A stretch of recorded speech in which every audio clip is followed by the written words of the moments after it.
ओम साई राम।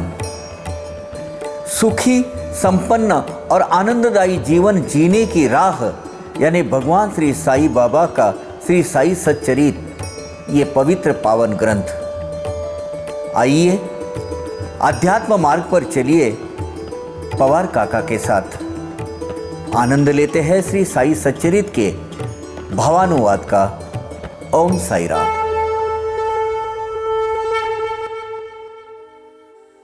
सच्चिदानंद सद्गुरु साईनाथ महाराज की जय।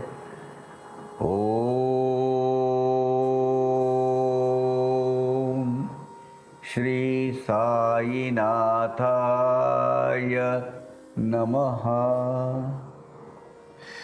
भावानुवाद श्री साई सच्चरित के अभ्यास वर्ग में आज हम देख रहे हैं अध्याय 9 की, वो भी 40 से हम शुरू करेंगे। देखते बाबा का आचरण, उन्हें उचित भिक्षाटन, आनंद प्राप्ति निज हित साधन, साधते सगृहस्थ कर्तव्य। अभी बाबा ने आमरणांत जीवन भर भिक्षावृत्ति का क्यों स्वीकार किया था?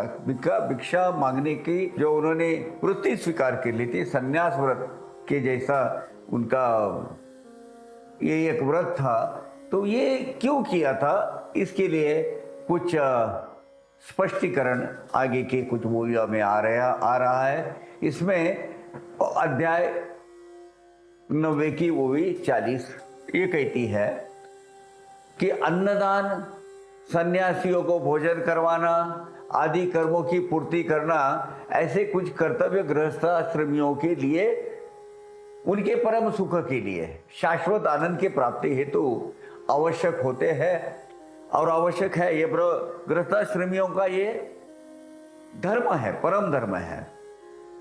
अब ये कर्तव्य पूरे करवाने हेतु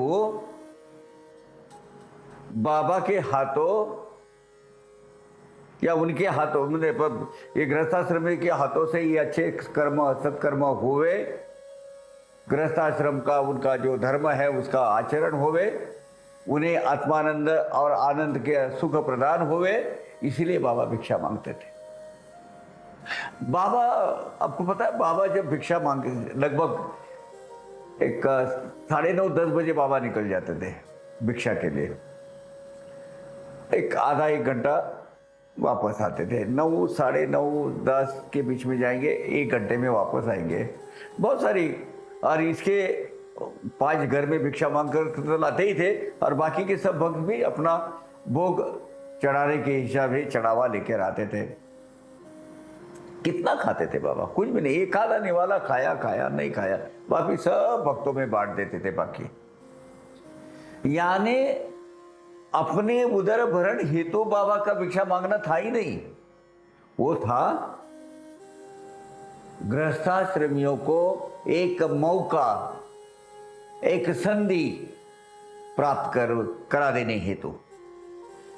काया वाचा चित्त वित्त, काया वाचा चित्त वित्त, साई चरणों में जो समर्पित, ऐसा जो साई का अनन्य भक्त, लगता प्यारा अत्यंत साई को। अब जो काया से, वाचा से, मन से तथा धन से भी बाबा की शरण ग्रहण करता है, पूर्णता समर्पित हो जाता है, वही अनन्य भक्त साई भगवान के प्रति को अति प्रिय होता है। जो अन्नपक्त आश्रमी स्वामी, उसका गृहस्थाश्रमी, यति तथा ब्रह्मचर्याश्रमी, इन्हें होमता प्रथमतः। अब वो तुम्हारे गृहस्थाश्रमियों का धर्म क्या है?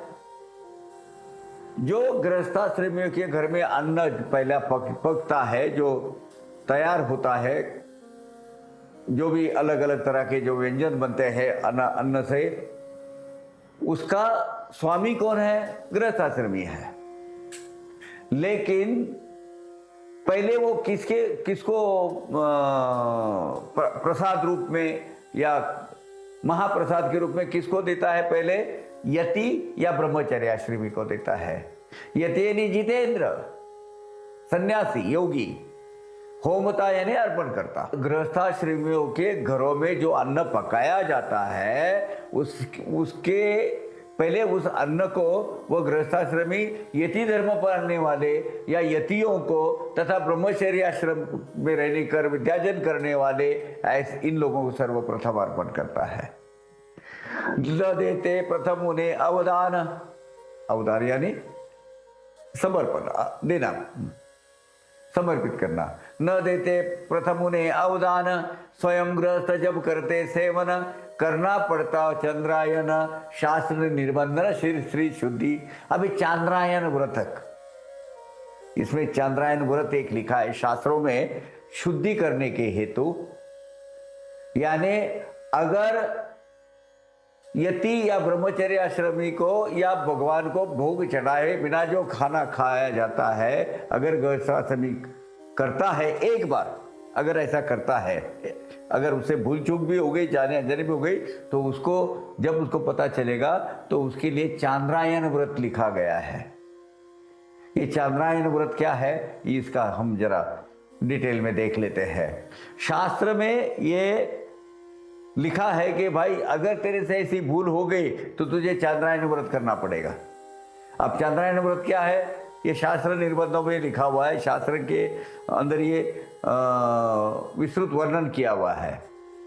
ये 1 महीने का व्रत है पहले तो, और इसका आरंभ होता है पूर्णिमा से, फुल मून डे। पूर्णिमा को ये केवल 15 दिन के लिए एक घास एक निवाला लेता है, यानी पहले दिन 1, दूसरे दिन 2, तीसरे दिन 3, ऐसा पहले केवल 15 ग्रास भोजन करता है। पहले दिन 1, दूसरे दिन 2, तीसरे दिन 10। उसके बाद प्रत्येक तिथि को 1 ग्रास भोजन कम करते जाना है, यानी एक बढ़ाते बढ़ाते जाना है, दूसरे कम करते जाना है।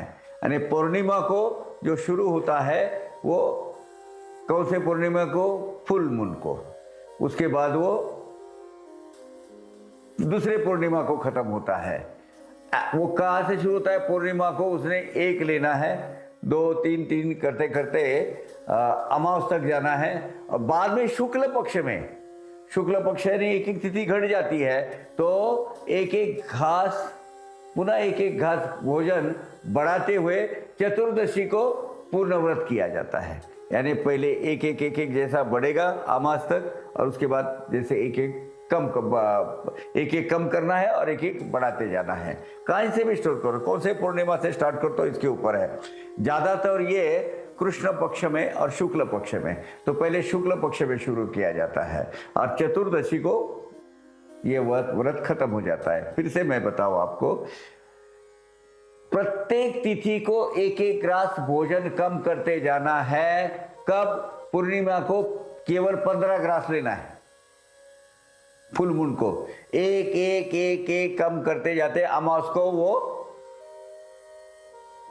नहीं खाना है, क्योंकि एक निवाला खाना है उस वक्त, एक निवाला। फिर जैसे जैसे शुक्ल पक्ष बढ़ जाता है, शुक्ल पक्ष एक तिथि बढ़ जाती है, एक घास बढ़ाते जाना है, और चतुर्दशी को वो व्रत खत्म करना है। यानी वो एक चांद्रायन व्रत हो गया। गृहस्थाश्रमियों ने अगर यति, बाल ब्रह्मचारी, इनको घर में पकाया हुआ भोजन पहले अगर प्रथम उनको भोग स्वरूप या प्रसाद स्वरूप नहीं चढ़ाया और उसके पहले स्वयं भोजन किया, तो उसको अपनी आत्म शुद्धि के लिए चांद्रायन व्रत करना पड़ता है। ये शास्त्रों का नियम है, और ऐसा एक बार गलती हो गई तो एक बार करना है महीना। अपन कितनी बार करते हैं? बाबा को स्मरण कर, अपने इष्ट देवता को, ग्राम देवता को स्मरण कर हम हमेशा लेते हैं। पहले जब हम खाना परोसा जाता था, वैश्वानर के लिए एक बाजू में रखा जाता था, उसके ऊपर वो करके वो उनको अर्पण किया जाता था, बाद में खाना शुरू कर देते थे पहले लोग। अब तो पहले आ जाता है, शुरू हो जाते हैं। यति ब्रह्मचारी, इनके प्रति निषेध है पाक निष्पत्ति। ये जानना बहुत जरूरी है। करने जाते चांद्रायण माथी चढ़ता निश्चय उनके। अभी सन्यास जैसे गृहस्थाश्रमी को ये उसका व्रत है कि भाई पहले यति धर्मचारी बाल ब्रह्मचारी या सन्यासी को देवे, वैसे सन्यासी बाल ब्रह्मचारी यति धर्मी इनको भी पाक निष्पत्ति यानी खुद भोजन पकाना ये वर्जित है, वो नहीं करते। वो जो आटा सीधा लेने वाले जो गोसावी है उनको सिर्फ ये अलाउड है, वो खुद पकाते हैं, लेकिन उनको कोरा सीधा आटा देना पड़ता है। यदि वे भी भोजन पकाकर खाते हो तो उन्हें भी चांद्रायन व्रत करना पड़ेगा, समझे? यानी जो व्रत गृहस्थाश्रमियों को है वही व्रत आपको यति और बाल ब्रह्मचारियों को भी है। अगर वो खुद पकाया हुआ खाना खाते हैं तो उनके लिए भी चांद्रायन व्रत करना पड़ेगा, उनको भी। अतः उनकी उदरपूर्ति शास्त्रों ने सौंप दी गृहस्थों प्रति, कभी न उद्यम करते यति अपनी उदरपूर्ति करने हेतु। इसीलिए यति ब्रह्मचारी आदि के उदर भरण की जिम्मेवारी है वो शास्त्रकारों ने गृहस्थाश्रमियों के ऊपर सौंपी है। यदि धर्मी सन्यासी अपने उदर भरण हेतु किसी को भी प्रकार का उद्योग नहीं करते हैं, वो उनके लिए वर्जित माना गया है। बाबा नहीं थे गृहस्थाश्रमी अथवा नहीं थे वानप्रस्थाश्रमी, केवल ब्रह्मचारी बाल संन्यस्त वृत्ति भिक्षा ही प्रशस्त उन्हें। बाबा गृहस्थाश्रमी नहीं थे, सब जानते हैं, सब सर्वश्रुत है ये। वानप्रस्थाश्रम भी उन्होंने स्वीकारा नहीं था क्योंकि वो तपस्या करने के लिए जग जाते हैं। बाबा तो स्वयं परब्रह्म थे। बाबा के बाल ब्रह्मचारी सन्यासी व इति धर्मी तीनों भी होने के कारण उनका भिक्षाटन करना सर्वसम्मत है, शास्त्र सम्मत है। अखिल विश्व मेरा घर मही वासुदेव विश्वंबर, मही पर ब्रह्म अक्षर यह दृढ़ बोध निर्धार जिनका। अखिल विश्व मेरा घर, मही वासुदेव विश्वंबर। विश्वंबर मतलब संपूर्ण विश्व में मैं व्याप्त हूं, ऐसा है जो। वासुदेव एक तो श्री कृष्ण को कहा जाता है, या जगत के स्वामी को कहा जाता है, या परमेश्वर भगवान को कहा जाता है। पर ब्रह्म, ये हम बहुत बार बोलते हैं, लेकिन बहुत बार ये बोलते रहते हैं अरे पर ब्रह्म जानते हैं, ब्रह्म है। वो एक्चुअली क्या है? ये है ओमकार, प्रणव, महाप्राण, विश्व की चैतन्य शक्ति है, उनको पर ब्रह्म कहते हैं। ये यति धर्मी कैसा है? बाबा का वृत्ति कैसी थी बाबा की? ये संपूर्ण विश्व मेरा घर है, संपूर्ण विश्व का स्वामी, संपूर्ण विश्व के व्याप्त होकर भी शेष ओमकार, प्रणव, महाप्राण में मैं ही हूं, मैं ही इस विश्व की चैतन्य शक्ति हूं। यह साईं बाबा का दृढ़ उपदेश है। कहते थे हमारा तो क्या है, ऊपर आसमान नीचे जमीन, यही हमारा जहां है। भिक्षा अन्न का पूर्ण अधिकार, उस विश्व कुटुंबी को ही साचार, अन्यों के विडंबन प्रकार खुलेआम देखिए। ये बात तो अभी भी उस वक्त भी थी, आज भी है। ये विश्व ही जिसका कुटुंब है, परिवार है, उन वसुधैव कुटुंबियों को ही ऐसा भिक्षा मांगने का अधिकार है। अनअधिकारी व्यक्ति आज भी हम बहुत सारे देखते हैं, उनके द्वारा भी भिक्षा मांगी जाती है। विविध प्रकार के ढोंग किए जाते हैं। हम प्रत्यक्ष में ऐसे बहुत सारे लोग देख रहे हैं हम। उनकी वे अधिकारी नहीं होते भिक्षा मांगने के, फिर भी मांगते हैं, लेकिन हमें उन पर टीका करने का अधिकार शास्त्रों ने नहीं दिया है। वो उनका धर्म नहीं पाल रहे। हमारा धर्म क्या है? गृहस्थाश्रमियों का आया, अगर वो कोई याचक है उसको देना है। ये जावरी कब होता है? यति धर्मी, बाल ब्रह्मचारी और सन्यासी, इनको क्या होता है? 3 ईशना इन्हें इच्छा आकांक्षा, इनका पहले त्याग करना पड़ता है।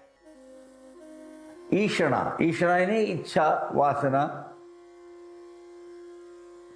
पहले त्यागना पुत्रेषणा, हमें पुत्र प्राप्ति चाहिए, यानी ब्रह्मचर्य खत्म हो गया, वो गृहस्थाश्रम में आ गया।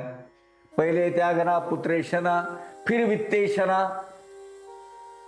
वित्त यानी धन, इसकी जरा भी इनको लालच नहीं होती है, जरा भी उनको इच्छा नहीं होती है। ये क्या बोलते हैं, इनको कोई मतलब ही नहीं है उनका। और तीसरी होती है लोकेशना। लोकेशना यानी लोगों ने हमें मान मर्तबा, कीर्ति, रिस्पेक्ट लेना चाहिए, इसकी अपेक्षा। मैं महाराज हूं तो लोगों ने आखिर मेरे पैर छूने चाहिए, मुझे महाराज के तरीके से ट्रीटमेंट देनी चाहिए, महाराज के जैसा मेरे साथ व्यवहार करना चाहिए। इस हिसाब से जो इस तरह की इच्छा रखने वाला जो होता है वो लोकेशना, यानी पहली पुत्रेशना, दूसरी वित्तेषणा, तीसरी लोकेशना। ये क्षणात्रय जो निर्मूल बना वही भिक्षाटन की इच्छा धरे। ये तीन इच्छाएं जिन्होंने स्वीकार की है जीवन का एक अविभाज्य भाग, वही भिक्षा मांगने का अधिकारी है। अगर किसी के दर पर जाता है और उसको भिक्षा नहीं दी जाती है, दुत्कारा जाता है, लिटका जाता है, ये किया जाता है, तो इसका मतलब, और वो शांति से निकल जाता है, इसका मतलब लोकेशना का वो भूखा नहीं है। यानी गृहस्थाश्रमी बनने की अभिलाषा, वित्त प्राप्त अर्थ प्राप्ति करने की अभिलाषा, और लोगों द्वारा मान मर्तबा, कीर्ति, रिस्पेक्ट की अपेक्षा, ये अभिलाषा, ये तीनों भी वर्जित होता है। धन, पुत्र, श्री, वैभव तथा कीर्ति एवं मान सम्मान, इन सभी का त्याग करके जो संपूर्ण विरक्त बन गया है, उसे ही भिक्षा मांगने का संपूर्ण अधिकार है। अन्य को ये अधिकार प्रदान नहीं किया गया है। नहीं तो भिक्षा पात्र का अवलंब करना, जले जीना लजावना, महाराज तो गोवा का गाना, अर्थ विना यह निस्सार। तुकाराम महाराज, इसका हिंदी रूपांतरण हमने आपके सामने पेश कर रहे हैं। भिक्षा पात्र का अवलंबन करना, जले जीवन लजावना जीना, ऐसो की नारायण करते सर्वथा उपेक्षण। प्रभु चरणों में नहीं भाव, भक्ति का ऊपरी दिखाव, समर्पित किया जीव, नहीं यह व्याभिचार होय। जगत को डालित दुविधा में, हो दीन होकर बिचारे, यही दुर्भाग्य रोकड़ा, मूल में ये अविश्वास तोकड़ा, यानी अधूरा, टुकड़ा यानी अधूरा। क्या न करे विश्वंबर, सत्य करते निर्धार, तुका कहे सार, दृढ़ धारण धर। ये ओरिजिनल मतलब भिक्षा पात्र अवलंबिने जलो जिने लाजिरवाने महाराज का एक अभंग है, जगत गुरु तुकाराम महाराज का, उनका ये हिंदी रूपांतरण है। इसका सरल सरल भावार्थ ये लिखा है कि भाई पोथी पुराण पढ़कर भी जो भिक्षा की याचना करते हैं, उनका जीना लज्जास्पद होता है। ऐसे लोगों की परमेश्वर सदा ही उपेक्षा करते हैं। प्रभु प्रति थोड़ा सा भी विश्वास नहीं, फिर ढोंगी कोई तरह का एक स्वांग लेकर भक्त बनना, भक्ति का भाव प्रदर्शित करना, भगवान की संपूर्ण शरण न जाते हुए केवल उधर भरणार्थ भिक्षा मांगना, केवल ये तो धर्म नहीं है, व्याभिचार है। लालसा पूर्वक जगत के सामने हाथ फैलाकर लाचार होकर भिक्षा मांगना, ये दुर्भाग्य के ही लक्षण है। प्रभु पर जरा भी विश्वास न रखना, ये कितना बड़ा दुर्भाग्य है। सकल विश्व के स्वामी परमेश्वर पर दृढ़ श्रद्धा, अटल विश्वास रखकर संपूर्णता शरण ग्रहण करना, यही जीवन का सार है। और ये ऐसे लोग जो गृहस्थाश्रमी है, उनको दुविधा में डाल देते हैं, इसको देना चाहिए ना देना चाहिए। इसीलिए प्रभु की चरण दृढ़ पकड़े, ऐसा तुकाराम महाराज इस अध्याय में कहा, इस अभंग में कहते हैं। उपरयुक्त संत तुकाराम महाराज के अभंग का मर्म जानकर उस प्रकार का आचरण न करने वाले के जीवन का कोई अर्थ नहीं होता, कोई सार नहीं होता, उनका जीवन व्यर्थ है। आज हम यहाँ वो भी 50 तक खत्म करते हैं। अगले एपिसोड में हम हाजिर हो जाएंगे। अध्याय 9 की भावानुवाद श्री साई सच्चरित अध्याय 9 की, वो भी 51 से। तब तक के लिए आज्ञा दीजिएगा। ओम साई राम। अवघारंग एक झाला, अवघारंग एक झाला, रंगी रंगला श्रीरंग, रंगला श्रीरंग, रंगला श्रीरंग, अवघारंग एक झाला, अवघारंग एक झाला।